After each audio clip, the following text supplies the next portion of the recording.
Hello, and welcome to First Aid and Safety. In this video, you will learn the introduction to breathing emergencies. In this video, you will learn how to care for a victim that is having trouble breathing or has stopped breathing altogether.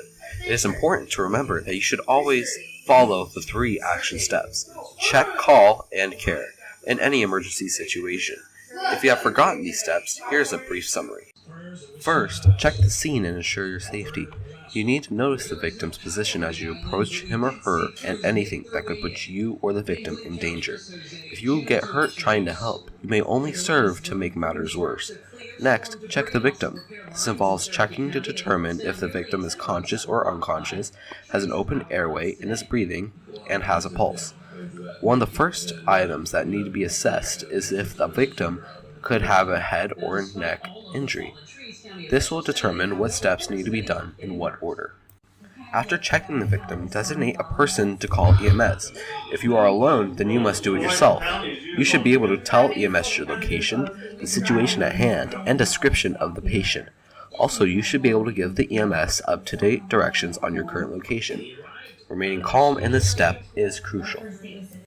After calling the EMS, provide appropriate care until EMS arrives and takes over.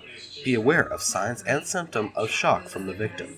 It is important to do your best to stay calm and focused so that you will be able to provide the best care possible for the injured individual.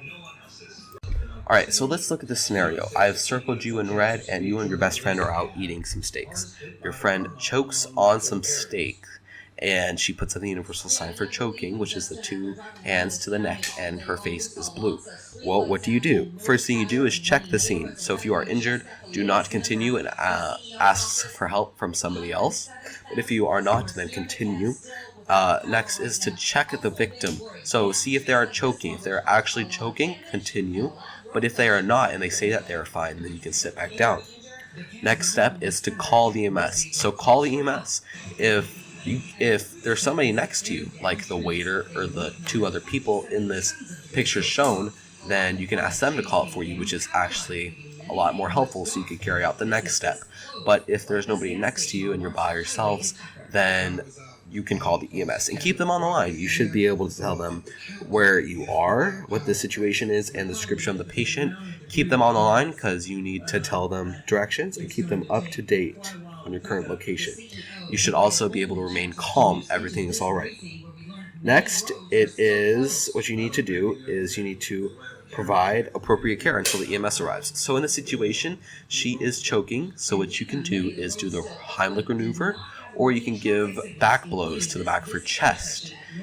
If you get the piece of food lodged out of her throat and she starts breathing again and she starts coughing, encourage her to cough. Encourage your friend to cough so that they can get the piece of food stuck out. So if she starts coughing or she starts talking, then you can just sit back down and just wait for the EMS to arrive. So that is how to handle this situation. And if it doesn't work, then just keep on doing it until the EMS arrives.